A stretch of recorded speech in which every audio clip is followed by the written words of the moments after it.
하나님께서 오늘 우리에게 화평과 오늘 기쁨을 충만하게 내리시길 소망해 봅니다. 그 화평과 기쁨 속으로 있기 위해 우리가 오늘 해야 할 일들이 있습니다. 무엇인가 하면 주님 안에 있는 것입니다. 주님 안에 있어야 주님이 주시는 화평도 누릴 수 있고 주님이 주시는 사랑도 누릴 수 있습니다. 문제는 그 바깥으로 나갔을 때입니다. 그 바깥으로 나갔을 때는 그 화평도 그리고 사랑도 받을 수가 없습니다. 우리가 이미 거절해 버렸으니 오히려 주님의 사랑과 화평은 우리에게 화로 다가오게 될 것입니다.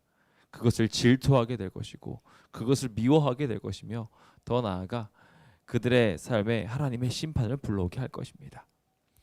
오늘 우리는 어떠한 삶을 살아가고 있습니까?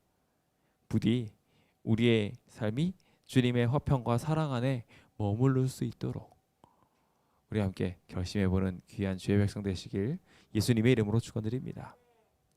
저희는 주님의 사랑 안에 남아있는 사람들로서 남은 무리, 남은 자손이라고 하는 특별한 정체성을 가지고 있습니다. 특별히 이 남은 자손에 대하여 우리가 이 시간 쭉 살펴보는 과정들을 통해서 대쟁투 속의 이 남은 자손들은 단순히 구원을 염두에 두고 구원받기 위해 수동적으로 가만히 있는 사람들이 아니라 하나님의 편에 서서 적극적으로 움직이는 사람들, 주를 위하여 일하는 사람들이라는 것을 알게 됩니다. 오늘 우리는 그 일이 어떤 일들인지 지난 시간에 특성에 대해서 배웠다면 이번엔 그 특성에서 비롯되는 우리가 해야 할 사명들에 대하여 보다 자세하게 살펴보도록 하겠습니다. 그에 앞서 요한계시록 14장 6절에 있는 말씀 함께 읽어볼까요? 시작. 또 보니 다른 천사가 공중에 날아가는데 땅에 거하는 자들 곧 여러 나라와 족속과 방언과 백성에게 전할 영원한 복음을 가졌더라. 여기 등장하고 있는 이 다른 천사는 누구입니까? 이 다른 천사가 바로 우리들이라는 것을 알고 계십니까? 천사들이 아니라 그냥 말 그대로 우리가 생각하고 있었던 그런 존재들이 아니라 마지막 시대에 하나님의 사명을 받아서 그 사명을 수행하기 위하여 하늘로부터 사명을 받고 움직이는 사람들, 또 다른 천사가 바로 우리들이라는 것입니다. 이들이 남은 무리고요. 우리가 이 일을 수행해야 된다고 믿는 것이 새 천사의 기별입니다. 오늘 우리가 주님으로부터 이 귀한 사명을 받았음에 대하여 확신하게 되시고 동시에 그 일을 수행하기 위하여 우리의 열정을 주님께 바치게 되는 주의 귀한 일꾼들 되시길 예수님의 이름으로 축원드립니다. 저희가 지난 시간 동안 참 많은 순간들을 겪어왔습니다. 코로나를 통해서 우리가 참 많은 어려움들을 겪었고요. 재개발을 통해서도 난관 속에 빠지기도 했습니다. 여기에서는 딱 두 부류가 나오게 됩니다. 환난과 역경 중에 어떤 부류들은 이 어려움을 통해서 사명을 자각하고 내가 지금은 주님 앞에 촛대를 들어서 높이 신랑이 오실 것을 환영해야 되는구나 라고 생각하는 슬기로운 처녀가 있는 반면에 그때 평소에 준비되어 있지 않았던 성령들로 인해 주님이 내 안에 임재하시지 않고 주님이 나에게 명령하셔도 꿈쩍하지 않았던 것이 그대로 습관이 되어 있어서 신랑이 왔다고 이야기하는 온 세상이 울려 퍼지고 있는 이 징조들을 보고 오히려 믿음의 후퇴를 하는 사람입니다. 그제서야 기름을 사러 도망가 버리는 사람들이에요. 주님이 오심을 영접하지 않고 오히려 피하는 사람들이지요. 오늘 우리는 어떤 사람인가요? 여러분들 스스로를 곰곰이 한번 떠올려 보셨으면 좋겠습니다.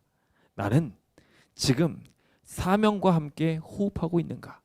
아니면 사명을 피하고 도망하고 있는가? 시련과 역경이 다가오게 되었을 때 비는 피하고 보는 거야 라고 말하며 도망가 버리는 사람이 있는 반면에 비로 인하여 어려움을 당하는 사람들을 찾아서 그들을 도와주는 사람이 있습니다. 우리는 어떤 사람이 되어야 마땅하겠습니까? 이제 마지막 시대를 향하여 달려가고 있습니다. 세상이 정말 말세라는 것을 우리는 역실하게 느끼면서 삽니다. 이제는 하나님의 성전까지도 하나님의 성전이 아닌 장사의 물건으로 생각하며 그것을 가지고 이득을 취하려고 하고 사기를 치고 여러 가지 잘못된 방향으로 사회가 이 교회를 이용하려고 하고 있습니다. 심지어 우리들의 마음속에서도 동일하게 교회라는 공간이 이렇게 자리 잡아가면서 사명을 위해서 교회에 오는 것이 아니라 돈을 위해서, 내 이익을 위해서, 결국 사명이 아닌 사익을 위해서 자신의 욕심을 채우기 위해 이 교회를 오는 사람들이 많아졌어요. 그리고 정작 그 욕심을 채울 수 없게 됐을 때는 불만과 불평이 가득해져서 결국 뒤로 물러가 버리고 마는, 오늘 우리 교회가 그런 교회 되지 않게 되기를 예수님의 이름으로 축원드립니다. 오늘 우리는 하나님께서 약속하신 구원을 향하여 걸어야 하는 사람들입니다. 주님께서는 그 약속을 이루라고 우리에게 사명을 주시기도 하셨고 동시에 남은 자손이라는 귀한 이름도 주셨습니다. 그것을 꼭 기억합시다. 그래서 우리 앞에 펼쳐져 있는 저 산을 향하여 눈을 들기로 결심합시다. 주님이 우리를 도와주실 수 있도록. 저 난관의 산들이 우리 앞을 가로막고 있지만 믿음을 가집시다. 저 산들이 옮겨갈 것이라고 믿으며 하나님의 놀라운 구원을 함께 외쳐봅시다. 구호 준비 되셨습니까? 구호 준비! 야! 산을 향하여 눈을 들고 외쳐라! 전능하신 하나님 우리를 도우소서! 아멘! 오늘 우리 함께 힘차게 저 산을 향하여 돌격해보게 되는 사명의 사람 되기로 결심해 봅시다.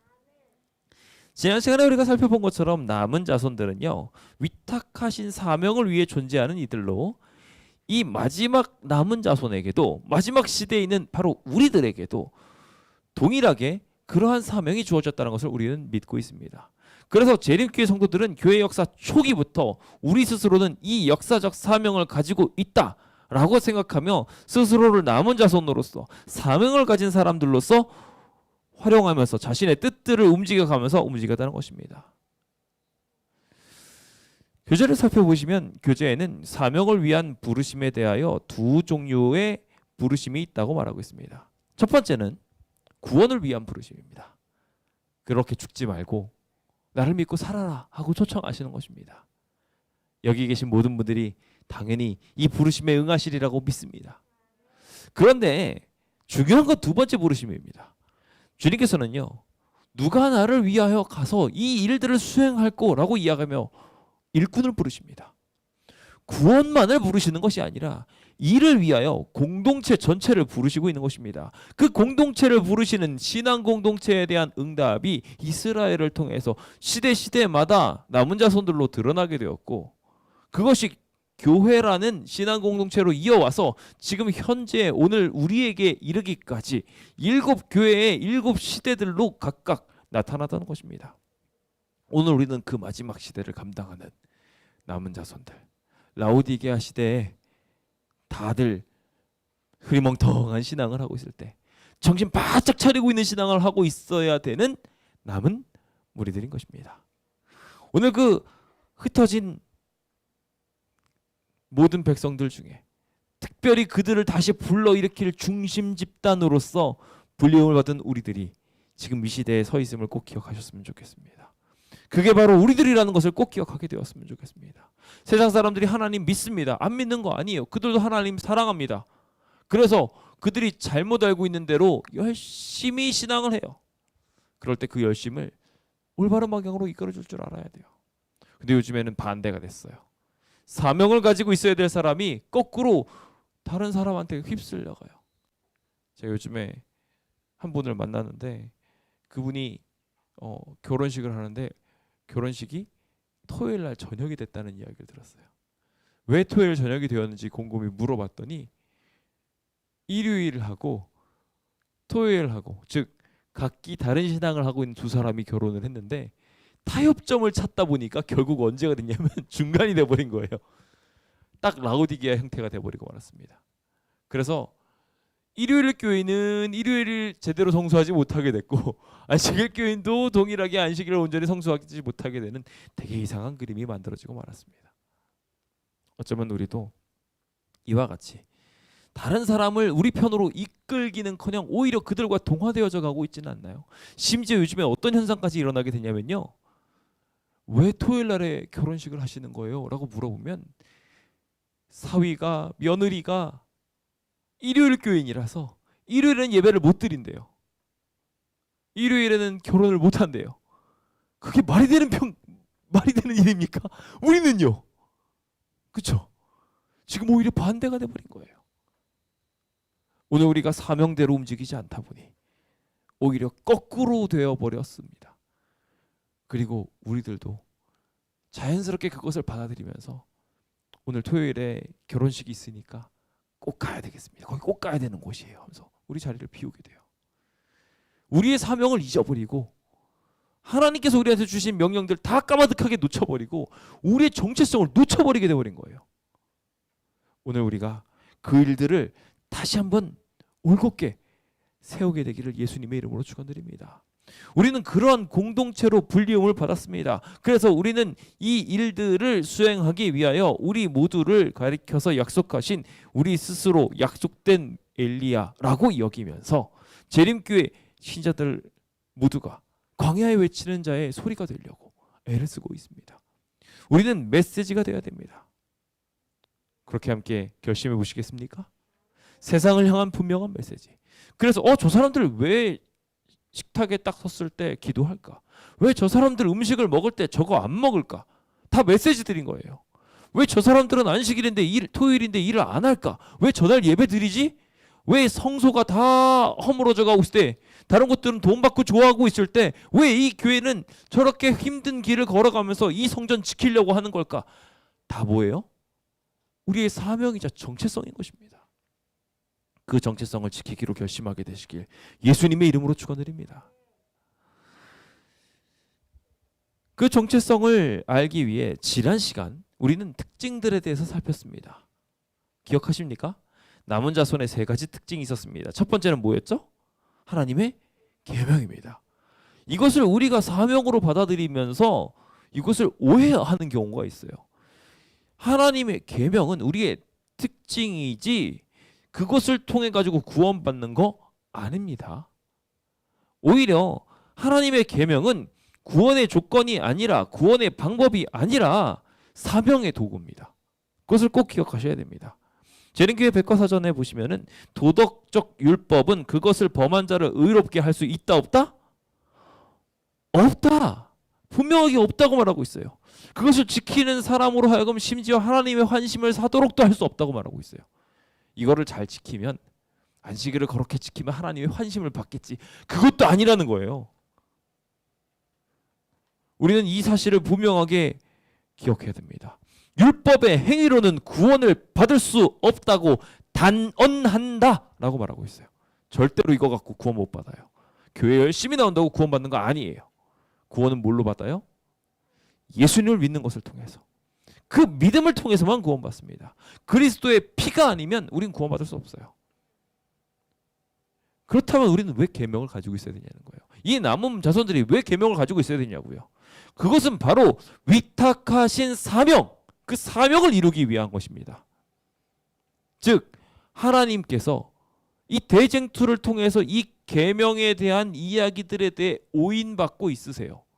그래서 하나님의 계명을 보고서 사람들이 지키기 힘든 것으로 이해하거나 하나님의 계명이 불완전한 것으로 생각할 때 그걸 바로잡아 줘야 될 사람이 누구예요? 누구예요? 그렇습니다. 우리예요. 정신 바짝 차려야 됩니다. 우리는 하나님의 걸 바로 알고 있는 그런 특징을 가지고 있어야 됩니다. 두 번째, 지난 시간에 배웠던 또 하나의 특징이 있으면 뭡니까? 증거입니다. 네, 예수의 증거. 이거 예언이라고 이야기했어요. 이 시대에 맞는 하나님께서 주신 증거의 말씀들이라고 말했습니다. 성령의 메시지들이에요. 이 성령의 메시지들 또한 마찬가지로 구원의 조건이 아니에요. 그럼 예언을 못 들은 사람들은, 영감의 메시지를 못 받은 사람들은 구원 못 받나요? 아니에요. 이 기별을 못 받아도 구원받을 수 있습니다. 이건 상관없어요. 이 남은 자손으로서의 특징은 구원받게 하는 것이 아니라 마찬가지로 사명을 수행하기 위해서 있는 것입니다. 인류를 구원하기 위해서는 성경 외에 어떤 기별도 더 첨부될 필요가 없어요. 이미 성경을 통하여 완전합니다. 이 예언의 시는 구원의 지침서가 아니라 뭐라고요? 사명 완수를 위한 지침서예요. 우리가 이 시대에 어떻게 사명을 완수할 수 있을까에 대하여 자세히 알려주고 있는 게 영감의 말씀이라는 거예요. 기억하십시오. 우리가 예언의 씨를 가졌다고 구원받는 거 아니라는 거. 예언의 씨를 잊고 있다고 구원받는 거 아니라는 거. 그것을 통해서 오히려 우리는 사명할 길을 발견하는 것입니다. 어떻게 이 시대를 통해서 일해야 될지 발견하는 거예요. 그 목적을 분명하게 이해하시기 바랍니다. 세 번째, 믿음입니다. 여기 믿음도 두 가지로 나눠졌던 거 기억하시죠? 예수를 믿는 믿음은 다 소유할 수 있고 그것이 구원의 핵심이 키워드입니다. 그런데 예수가 소유하셨던 믿음은 우리 모두에게 필수적으로 있으면 좋지만 필요한 것은 아닙니다. 그러니까 즉 이 예수의 소유하셨던 믿음이 구원의 조건이 되지는 않는다는 거예요. 자, 그렇다면 우리 구원받을 수 있는 사람은 아무도 없어요. 예수님만큼 완전한 믿음 가지려고 하니까 안 되는 거예요. 예수님은요, 그런 믿음을 우리한테 선물해 주고 싶지만 우리는 죄인이에요. 그러다 보니까 그 믿음을 잠시나마 가졌다가도 금방 흔들려서 무너질 때가 많아요. 우리가 그 연약성도 인지해야 되고 또한 주님이 주시는 선물도 인지해야 합니다. 그렇다면 이 예수의 믿음은 뭐 때문에 필요할까요? 예수께서 가지셨던 믿음, 그분이 소유하셨던 믿음 또한 마찬가지예요. 주님께서 주시는 이 행사하셨던 귀한 믿음은 마찬가지로 우리가 사명 완수를 하기 위해서 주신 거예요. 사명을 완수하려고 하는데 예수님을 단순하게 믿는 믿음 가지고는 부족합니다. 예수께서 행사하셨던 믿음이 필요해요, 우리한테. 그래서 예수 그리스도를 믿는 믿음이 더욱 발전되어져서 예수 그리스도께서 실제로 소유하셔서 하나님의 영광을 위하여 나아가는 믿음의 방향성을 실현해 나가셨던 것처럼 우리도 동일하게 그 일들을 움직여 나가야 하는 것입니다. 그것이 오늘 이 남은 자손들이 가져야 할 특징들인 것입니다. 이것이 바로 삼중사명이에요. 이것이 우리가 가지고 있어야 될 자연스럽게 나타나는 삼중사명인 것입니다. 이 삼중사명을 여기선 1번, 2번, 3번으로 나눠가지고 설명할 때 순서가 제가 생각했을 때 조금 잘못된 것 같아요.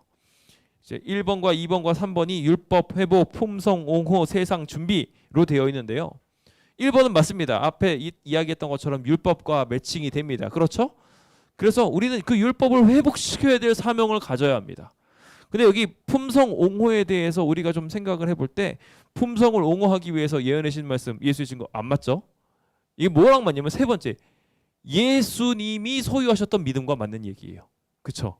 그래서 사실 2번과 3번이 바뀌었어야지 조금 더 매치가 잘 됐을 것이라고 저는 생각을 합니다. 그래서 하나님의 품성을 옹호하려면 예수님이 소유하셨던 믿음, 그것을 가지고서 살아가면서 그분의 성품을 옹호하는 거예요.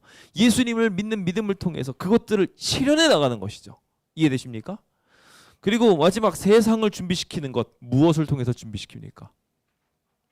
미리 그 일이 일어날 것이라고 말하는 것, 예언이잖아요. 그렇죠? 예수의 증거를 통해서 세상을 준비시키는 거예요. 즉 남은 자손의 특징이 남은 자손의 사명인 것입니다. 이해되시죠? 이해되십니까? 어려우시면 다시 한번 설명해 드립니다. 자, 남은 자손은 세 가지 특징을 가지고 있는데 그 세 가지 특징 중에 첫 번째는 율법을 알고 있다는 거예요. 하나님의 계명을 지키고 수호하려고 한다는 거예요. 그것을 가르쳐서 증거하려고 한다는 거예요. 그것이 그들의 특징임과 동시에 그들의 사명이라는 것입니다. 그래서 그것을 통해서 하나님이 옹호받으셔야 돼요. 하나님의 율법이 과연 옳구나라고. 그래서 우리가 율법을 지키면서 살게 될 때 주변 사람들이 보고서 율법 지키기 진짜 어려워 보인다. 우리 잘못 지킨 거예요. 우리가 채식을 해가면서 고행을 하듯이 수도승처럼 이러고서 막 주변 사람들한테 맛없어도 먹는 거야. 머리로 먹어, 머리로. 그러면서 막 그러면 틀린 거예요. 이해되셨죠? 그러니까 사실 조금 경험해 보신 분들도 계실 겁니다. 자연스럽게 우리가 밥을 씹고 그러다 보면 단맛이 올라와요. 그렇죠? 오랫동안 씹다 보면 단맛이 올라와요. 사실 우리가 너무 자극적인 음식들에 빠져 있다 보니까 그게 맛이 없다고 생각하는 것이, 야채도 먹으면 그 고유의 특유의 맛이 있고요. 그곳의 풍미를 느낄 수 있어요. 제가 그걸 어제 느꼈어요. 보름이라고 해가지고요. 우리 집사님 중에 한 분이 나물 해주셨는데 그 나물들이 얼마나 맛있는지요. 세상이 만들어 놓은 어떤 음식보다도 더 맛있더라고요. 그래요. 오늘 우리가 하나님의 원칙대로 가는 것을 통해서도 충분히 행복하고 맛있게 이 세상 살아갈 수 있어요. 이제부터 맛깔나게 율법 지켜보시길 예수님의 이름으로 축원드립니다. 두 번째로 품성을 옹호하는 일입니다. 제가 이거 넘기지 않으면서 진행을 했네요. 율법 회복 그렇게 이뤘으면 좋겠습니다. 자, 그 다음 두 번째, 품성을 옹호하는 일도 마찬가지예요. 우리가 품성을 옹호할 때도 어떻게 해야 될까요? 마찬가지로 우리는 예수님이 소유하셨던 그 믿음을 가지고 움직여야 돼요. 그래서 하나님의 사랑의 품성을 보여주면서 예수님이 소유하셨던 그 사랑의 믿음을 보여줘야 돼요. 하나님이 다 책임져 줄 거니까, 하나님이 다 이 일들을 이루어 줄 거니까 하나님의 나라의 영광을 위하여 이 세상이 사랑이 될 수 있도록 나가는 거예요. 실물교훈에 보면 이런 이야기가 등장합니다. 세상을 덮고 있는 어둠은 하나님에 대한 오해 때문에 생겨난 일이라고요. 그러니까 그 오해에 대한 어둠을 풀어나가기 위해서 사람들은 하나님의 품성에 대한 지식을 잃어버리고 있을 때 그 품성을 옹호할 수 있도록 우리는 예수님께서 소유하셨던 그 믿음을 가지고 나가야 돼요. 참된 믿음을 가진 사람은요, 흔들리지 않는 사람들이에요. 그래서 흔들림 없이 다 살아가다 보니까 주변에 난관이 있고 어려움이 있을 때 그 난관과 어려움에 흔들흔들거리지 않게 됩니다. 반대로 세상 사람들은요, 하나님에 대한 그 믿음이 없다 보니까 어떻게 됩니까? 손쉽게 자신의 근본이 흔들리는 것을 느껴지게 돼요. 그러니까 어떻게 됩니까? 요즘 새벽기도에서도 계속 나오고 있지만 이스라엘 백성들이 물이 없으면 어떻게 해요? 물이 없다고 불평을 해요. 음식이 없으면 음식이 없다고 불평해요. 전쟁이 일어나면 전쟁이 일어났다고 난리가 나요. 그게 오늘 우리들의 모습인 거예요. 우리가 하나님을 온전히 믿게 된다면 이런 거로 인해서 흔들리지 않습니다. 뭔가가 잘못되었을 때 그 잘못된 문제들을 하나님이 해결하실 것이라는 믿음을 갖습니다. 그리고 그곳을 예수께서 소유하셨던 믿음을 통해서 사랑의 세상으로 만듭니다. 원칙의 세상으로 만듭니다. 하나님의 방법대로 살도록 그들을 인도하십니다. 때로는 주님께서는 이 하나님의 거룩한 품성을 가르치기 위하여 성전을 뒤엎기도 하셨어요. 때로는 하나님의 뜻대로 이 온전한 길을 걷기 위하여 모욕도 감수하셨어요. 주님은 모두 다 예수 그리스도의 믿음이라는 대원칙을 통하여 우리도 그 일들을 이루기를 바라고 계십니다. 예수님이라면 어떻게 하셨을까라는 키워드 제가 드렸잖아요. 그 키워드를 계속 가지고서 살아가면서 문제와 난관이 딱 발생하게 되었을 때 예수님이라면 어떻게 하셨을까 생각하면서 한 문제 한 문제들을 풀어나가게 되었으면 좋겠습니다. 그렇게 될 때 하나님의 품성은 더욱더 분명하게 드러나게 될 것입니다. 세상에 요즘에 이상한 또 하나의 오해가 있습니다. 하나님에 대한 품성을 말할 때 하나님은 사랑이십니다라고 말하면서 몽땅 사랑으로 몰고 가는 이상한 부류들이 생겨났어요. 그것도 오류입니까? 오류 아닙니까? 오류예요. 그렇죠? 하나님은 분명히 공의의 속성도 가지고 계세요. 그것에 대하여 우리 분명하게 말하면서 마지막 때에 붙여지게 될 자비와 동시에 심판에 대한 메시지들도 동시에 기억하여서 오늘 우리가 그 사랑에 대한 품성에 대한 계시들을 온전한 해석으로 바라보고 주님의 품성을 잘 드러내게 되는 오늘 우리가 되었으면 좋겠습니다. 자, 마지막으로 준비시키는 일입니다. 이 준비시키는 일은 굉장히 중요한 키워드 중에 하나입니다. 그래서 이 내용에 대해서 짧게 설명을 드리면서 연이어서 상세하게 3번 챕터에서 그 이야기를 더 다루게 될 것입니다. 자, 세상을 준비시키는 일은 예언을 통해서 일어납니다. 즉 예언이라는 게 뭡니까? 미리 준비시키는 거잖아요. 그렇죠? 이 앞으로 일어나게 될 것을 미리 말해주는 것입니다. 그게 예언이에요. 그러니까 오늘 우리에게는 그 일이 반드시 필요한 것입니다.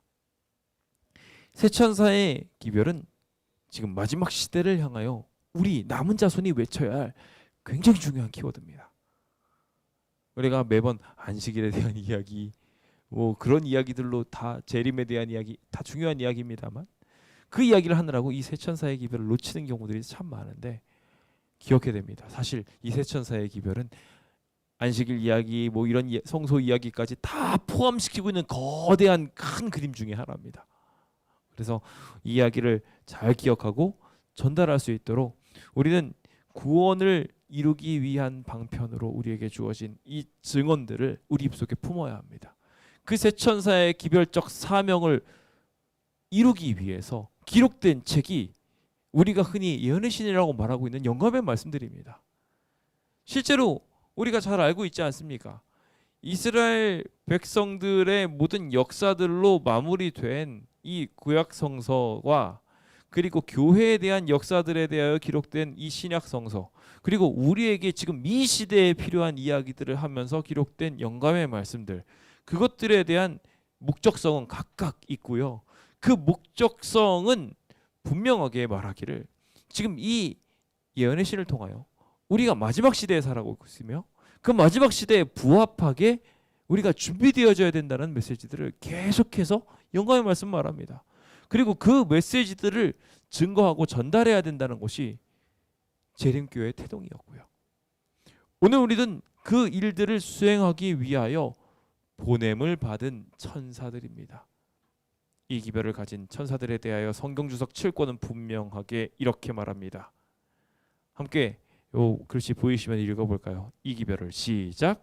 이 기별을 전하는 세 천사는 마지막 시대에 하나님의 성도들을 표상한다. 누구라고요? 하나님의 성도들을 표상한다. 바로 우리들이라고요. 우리들이 바로 이 세 천사인 것입니다. 우리들이 이 일을 수행해야 되는 것입니다. 우리는 마지막 이 세상을 준비시키기 위하여 불리움을 받은 사람들이에요. 세상 사람들이 율법을 알지 못할 때, 하나님의 품성을 제대로 이해하지 못할 때, 제대로 그래서 하나님께 온전히 순종하지 못하고 세상에 푹 빠져서 살고 있을 때 나가서 외쳐야 되는 사람들이 우리들이라는 것입니다. 우리가 그 일을 수행할 수 있도록 준비되어져 있는지 우리 함께 좀 스스로를 살펴보고 겸손하게 주님 앞에 무릎을 꿇게 되었으면 좋겠습니다. 여기 재림을 위해 세상을 준비시킨다는 것이 무엇인지에 대해 교재가 잘 설명합니다. 네 가지로 정리되어 있는데 모든 사람이 구원을 받을 수 있도록 준비시키는 것 아닙니다. 이미 악인들은 멸망이 예언되어 있습니다. 모든 사람이 회개하고 구원받는 것도 마찬가지로 아닙니다. 하나님의 뜻대로 순종하려고 하는 사람들이 별도로 있습니다. 세상 사람들로 하나님이 어떤 분이신지 분명히 깨닫게 해주는 것이 세상을 준비시키는 일입니다. 그러니까 모든 사람을 다 구원하는 게 아니에요. 심지어 그래서 예수님께서는요, 제자들을 파송하실 때 그들이 안 받아들이잖아요. 털고 지나가라고 하셨어요. 우리가 복음을 가지고 파송받아서 전달할 때도 마찬가지 개념이에요. 그들이 준비되어 있다면 우리가 뿌린 씨앗들을 하나하나 받아가면서 익어갈 것이고, 그때 익었으면 그때 따면 돼요. 이해되시죠? 그런데 안 익었는데 거기서 익기를 가만히 기다리고 있는 농부는 멍청한 농부예요. 딸기가 익어가기까지 기다리는 거지, 저쪽 딸기가 익었으면 그거부터 따야 될 거 아니에요. 오늘 우리는 이와 같이 하나님께서 어떠한 역사를 이루실 것이라고 생각하고 그 역사를 향하여 한 걸음 한 걸음 나가는 사람들입니다. 그래서 하나님이 어떤 분이신지 그들이 깨닫게 될 때, 사단의 주장과 정책이 드러나게 될 때 그들은 자유의지를 가지고 하나님을 선택하게 됩니다. 그 선택하게 된 사람을 데리고 오는 게 우리가 해야 될 일이에요. 근데 우리는 어떻게 하냐면 종종 이 재림을 위해 세상을 준비시킨다고 하면서 선택도 하나님이 하시는 게 아니라 우리가 해요. 그래서 저 사람 구원해야 돼요. 가만히 쳐다보고 있다가 억지를 끌고 와요. 읽지도 않은 사람을 데리고 와가지고 여기서 막 붙잡아뒀다가 결국 또 뛰쳐나가는 경우도 종종 있습니다. 우리가 최선을 다하는 것 분명히 필요합니다. 하지만 구원은 누가 이루셔요? 하나님이 이루셔요. 그래서 그것에 대해서도 우리가 분명하게 기억하고 우리는 선포하는 일을 하는 것입니다. 계속해서 구원에 대해서 하나님은 사랑이십니다. 하나님이 당신을 구원하길 바라십니다. 안식일을 기억하여 거룩히 지킵시다. 등등을 던지고 다니는 거예요. 그럼 그 사람들 중에 준비된 사람 와서 물어봐요. 그럼 그 사람들한테 복음을 증거하는 것입니다. 그 사람들은 자연스럽게 우리와 합류하게 될 것입니다. 그 일들을 이룰 수 있도록 우리는 외치는 자로서의 사명, 즉 경고의 기별을 말하는 사람, 즉 새 천사로서의 사명을 이루어야 하는 것입니다. 그 새 천사의 기별, 우리 너무나 잘 아시는 이야기죠. 시간이 많이 갔기 때문에 제가 읽지는 않습니다만 아마 머릿속에 다 잘 알고 계시리라 생각합니다. 요한계시록 14장 함께 펼쳐놓으시고 함께 보면서 보도록 하겠습니다. 첫 번째 천사의 기별은 뭡니까? 첫 번째 천사의 기별의 처음 이야기들은요, 어떻게 시작을 하냐면 영원한 복음을 가진 존재가 있음에 대한 이야기로 시작합니다. 바로 우리들이죠. 하나님의 말씀을 가지고 있는 사람들이에요. 주님이 우리를 구원하실 거라 할지라는 귀한 기별을 가지고 있는 사람들, 우리들입니다.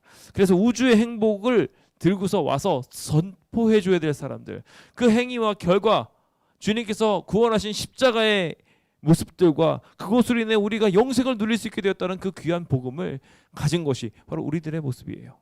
그래서 그것을 가지고 우리는 나가서 창조주 하나님께서 죽을 수밖에 없는 우리들, 이미 죽은 존재나 다름없는 우리들을 어떻게 하고 계셔요? 재창조해 주신 거예요. 구원해 주실 거래요.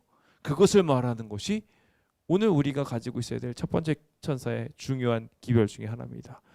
복음은 그래서 우리가 굉장히 중요한 메시지로 받아들여야 되는데, 이 복음을 증거하는 속성이 그 안에 들어가 있기 때문입니다. 복음은요, 이게 좋은 거야 라고 하면서 자기는 아무것도 안 하면 어떻게 될까요? 자, 정말 이거 맛있는 거야 라고 이야기하면서 자기는 안 먹고 나만 주고 있어요. 그러면은 그거 정말 맛있는 거 맞아? 하고 의심하게 될 거예요. 먼저 맛있게 퍼먹는 모습을 보고 다른 사람한테 주면 와 진짜 맛있겠다, 나서 줘 라고 이야기 나가는 거예요.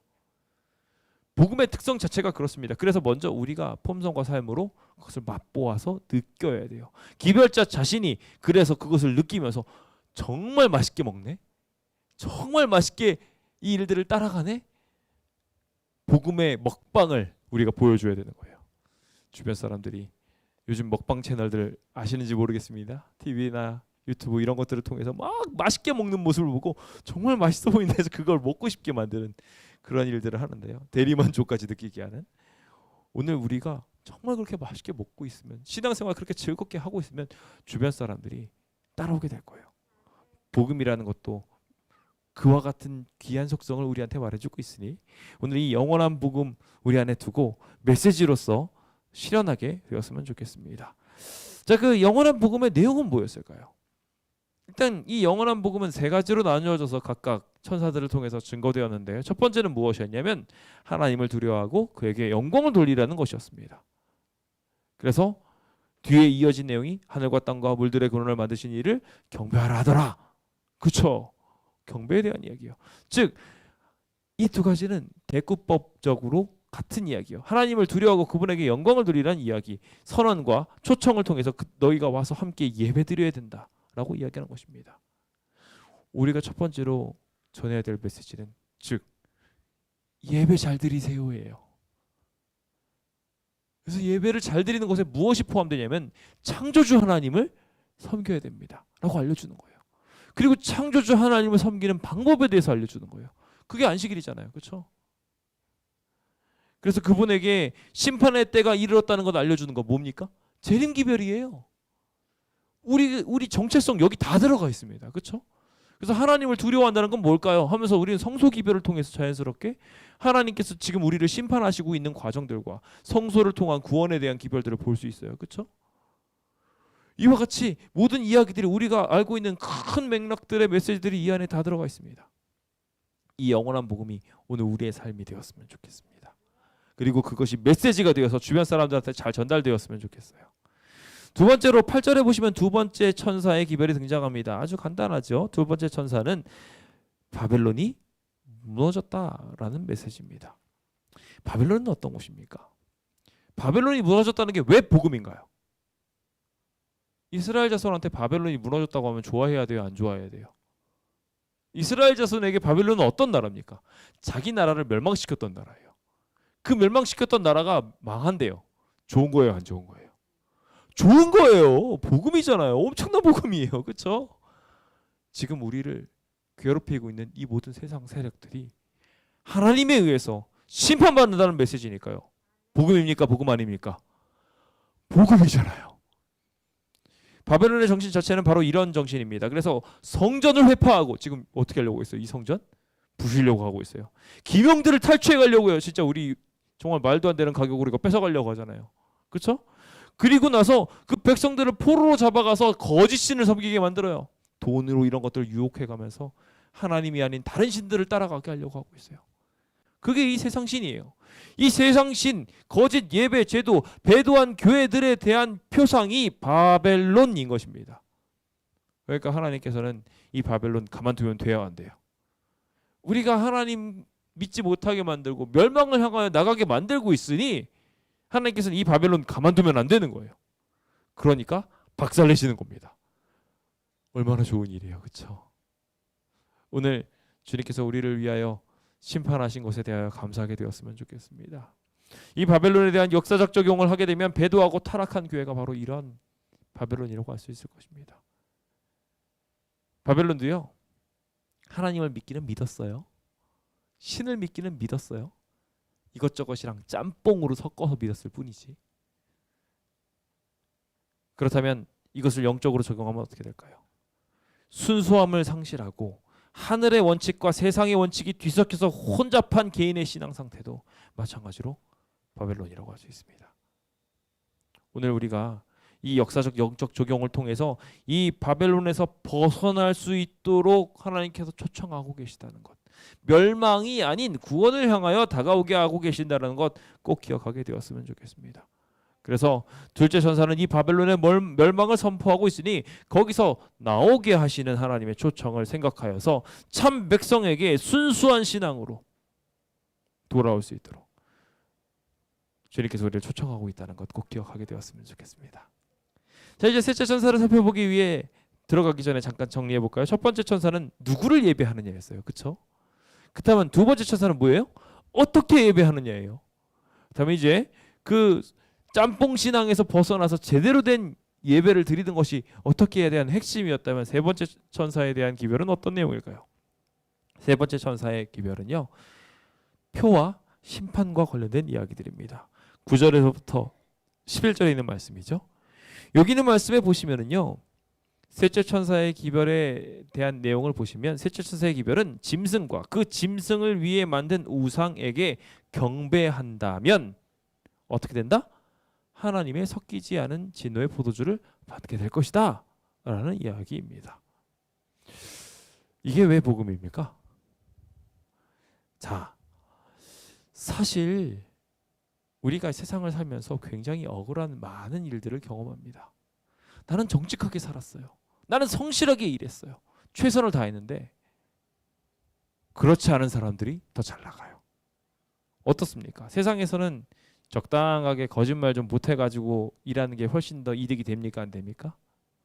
이득이 돼요. 솔직히 말해서 세상 뜻대로 살아가는 사람들 보고 있으면 그렇게 다 속여가면서 삽니다. 많이 속이면 많이 속일수록 돈을 많이 벌어요. 뭐 예를 들어서 뭐 돈을 더 많이 이득을 취하기 위해서 가격을 붙이면 붙일수록 더 많이 이익이 돼요. 그래서 제가 정말 이해를 할 수 없는 것 중에 하나는 명품들. 저는 정말 사기꾼 중에 사기꾼이라고 생각합니다. 제가 왜 그렇게 생각을 하냐면요, 분명히 정말 잘 만든 거 맞아요. 제가 그거 인정 안 하는 거 아니에요. 근데 그 명품이 말이죠, 뭐가 붙어 있어요? 네임밸류라고 이름의 가치라고 해가지고요, 보이지 않는 무형의 엄청난 가치를 붙여놨어요. 도대체 어떻게 되면 그 조그마한 가방 하나가 몇백만 원, 몇천만 원을 하냐고요. 이해를 할 수가 없어요. 그 나머지 가치는 어디서 나온 거예요? 그 가방 뜯어먹을 수나 있나요? 없잖아요. 그런데 그 가방이 왜 그렇게 큰 가치를 가져야 돼요? 사치예요. 결국 그 나머지 내용들을 누가 갈취하고 있냐면요, 내가 다른 사람보다 좀 더 잘한다라고 하나님께 받은 재능을 여기에다가 활용을 해서 자기 이익을 취하고 있는, 욕망을 취하고 있는 거짓말쟁이들한테 가게 된 이야기들이에요. 이러한 일들이 우리 주변에 많이 일어나고 있어요. 실제로 그렇게 해가지고 이 짐승들을 위한 일들을 그대로 따라하면서 살아가는 사람들 정말 많습니다. 세상의 욕심들을 쫓아서 살아가는 사람들 너무 많아요. 세상의 방법들을 쫓아가면서 하나님 없어도 너희들이 이 세상의 신이 될 수 있어라고 하며 명예와 부를 쫓아가면서 살아가는 사람들 많아요. 이 세상의 아름다움을 쫓아가며 정신없이 살아가고 있는 그들을 향하여 주님께서는 그들을 쫓아가게 될 때 심판받는다고 말하고 있어요. 그러면서 반대로 충성을 다한 사람들, 주님을 위해서 손해를 무릅쓰고 정직하게 살고 권력에 굴복하지 않고 핍박을 당한다 할지라도 순수하게 하나님 신앙 지키려고 했던 사람들, 그런 사람들을 위해서 이 대적들을 심판하신다고 하시는 것입니다. 복음입니까? 복음이 아닙니까? 복음이에요. 주님께서는 결국 그들에게 이 모든 일들을 갚아주시겠다고 약속하고 계신 것입니다. 이 배도한 모든 무리들이 결과적으로 사단의 대리자로서 배도한 종교의 형태로 나타나게 될 것인데 그들 모두는 주님의 심판으로 말미암아 멸망하게 될 것입니다. 참된 종교의 정신을 잃어버리고 자기 마음대로 가르치려는 그 세상에 빠져있는 이들들 결국 심판받을 거라는 거예요. 지금 오히려 진실하게 성경 그대로 살려고 성경 원칙주의대로 살려고 하고 있는 우리들은 무엇이 되어 있습니까? 제7안식일 예수 재림교회를 가르쳐서 두 글자로 줄일 수 있죠? 대이단이라고 말하죠. 참. 그래서 그들은 우리를 이단으로 몰아가는 바람에 그들은 사단이 되어버리고 말았습니다. 오늘 우리가 하나님의 뜻으로 온전한 백성으로 거듭나게 되었으면 좋겠습니다. 비록 이단 취급을 당한다 할지라도 그 이단 취급을 하고 있는 저들이 사단이라는 거 꼭 기억하게 되었으면 좋겠습니다. 하나님께서는요 우리의 부족한 모든 것들을 덜어주실 것이고 결국 우리를 하나로 만들어 주실 것입니다. 그 일을 이루어 주시는 것이 셋째 천사의 기별인 거예요. 짐승과 짐승의 우상의 연합체들에 대하여 뭐 대연합운동이나 그리고 정부의 연합운동이나 연합의 핵심 요소들 등을 통하여 우리는 그 정체성들을 봅니다. 그래서 그 최종적 지향성들이 결과적으로 어떻게 됩니까? 제가 전에도 한번 살짝 보여드린 적이 있지만 경배의 대상에 대한 모든 그림들을 쫓아가면은요 음양오행설을 통해서 태양신이나 그런 것들을 통해서 사단이 경배를 받아가거나 결국 세상에 있는 모든 잡신들이 쫓아가가지고 결과적으로 음양오행 이야기로 들어가면서 결국 사단으로 경배가 돌아가는 거 보게 됩니다. 그렇죠? 그리고 짐승이 만들어 놓은 그 우상들 쫓아가면서 그 정부, 미국이나 세상이 만든 어떤 권력단체 사람들이 쫓아가는 것들 실제로 일어나게 될 거예요. 그런 그들이 결국 심판을 받게 될 것입니다. 그리고 그 연합의 핵심 요소로서 일요일이 존재하게 될 것이고요. 이 모든 것들의 공통분모를 쫙 따져보고 나면 결국 하나님의 창조일이 아닌 세상이 스스로 존재한다고 말하고 있는 그날 태양 에너지를 통해서 이 세상이 저절로 돌아가고 있다고 말하고 있는 그날 사단의 경배일인 일요일이 공통분모로 작용하게 될 것입니다. 그렇다면 반대는 어떻게 될까요? 간단해요. 그 반대도 그 역으로 돌아가면 됩니다. 그래서 하나님께서는 그리스도께 연합시키시고 경배의 대상이신 하나님을 보이고 그 연합의 핵심 요소로서 제7일 안식일 창조라는 키워드를 통해서 그 안식일을 주십니다. 이 모든 것들 또한 마찬가지로 주님이 이 모든 세상을 만드셨어. 그러니 우리는 주님을 믿고 쉬어야 돼. 안식일로 연결되는 것입니다. 우리는 이 두 가지 전쟁을 지금 치열하게 내뱉고 있는 존재들입니다. 오늘 그 일들을 위하여 우리는 불리움을 입었습니다. 세상에 이 복음을 증거하면서 우리는 주님을 통해서 쉴 수 있다고 선포하는 사람들입니다. 세상 사람들이 쳇바퀴 돌듯이 자기의 부를 위하여 명예를 위하여 일하고 있을 때 주님을 위하여 쉼표를 찍으며 하나님을 바라볼 줄 아는 사람들이 복음이 아니고 무엇입니까?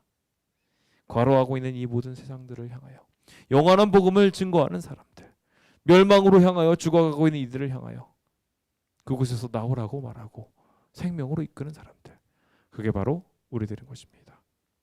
오늘 그 사명을 잊지 않게 되기를 예수님의 이름으로 축원드립니다. 저는 오늘 우리 앞에 많은 사명들이 있음을 생각해 보게 됩니다. 이번에 청와대에서 저희가 탄원을 했죠. 탄원을 했는데 지금 현재는 모르겠지만 제가 요걸 스크랩했던 당시에 7,000명이 아직 안 됐습니다. 지금도 7,000명이 안 됐을 것 같아요. 지금은 6,954명. 제가 스크랩을 오기 직전에 했거든요. 아직 7,000명도 안 됐어요. 근데 참 재밌는 게 뭔지 아십니까? 재림교회의 교역자가 4,500명이 넘습니다. 제가 지난 기간 동안 문자 보낸 재림교인 목회자, 교역자가 4,000명이 넘어요. 그런데 지금 숫자가 몇이에요? 재밌지 않나요? 되게 웃기죠. 저는 이거 되게 웃겨요, 상황이. 왜냐하면요, 문자를 받은 분들 중에 신앙을 한다고 생각하는 사람들 중에 교회가 부서진다고 하는데 안타까워하는 사람들이 많았지만 그냥 아무렇지도 않은 사람들도 많았다는 거예요.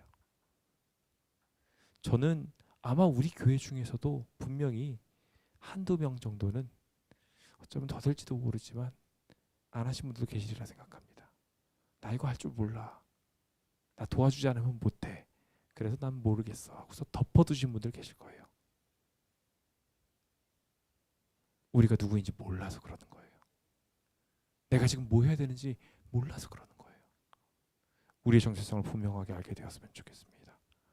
나 하나쯤이야 라고 생각하면서 미뤄두면요, 안타깝게도 우리는 우리의 사명을 감당하지 않은 사람이 되는 거예요. 더 이상 우리는 남은 자손이라고 말할 수 없게 될 거예요. 오늘 우리에게 주님께서 동일하게 그 사명을 주고 계십니다. 그 사명 속으로 들어가면 좋겠습니다. 기드온의 300용사 이야기에는요, 엄청난 희생양들이 있습니다.